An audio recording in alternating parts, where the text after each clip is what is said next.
درسنا اليوم أيها الأصدقاء هو خاص بفتح صفحة فيسبوك، فتح قناة يوتيوب. ما هو السطر البرمجي الذي يجب أن نكتبه لكي يعطينا اليوتيوب، لكي يعطينا الفيسبوك ضمن برمجة فيجوال بيزك اكسل؟ هذا هو السطر.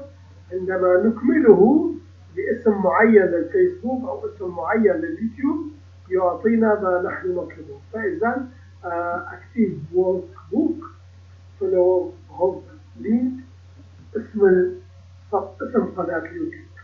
شكرا لمتابعتكم. الفكرة جيدة جدا عندما نضع ضمن نموذجنا ارتباط خاص بصفحة الفيسبوك الخاصة بنا لكي يدخل لها المستخدم، أو امتداد خاص بقناة اليوتيوب التي بحوزتنا ونفعلها لكي يستفيد منها المستخدم.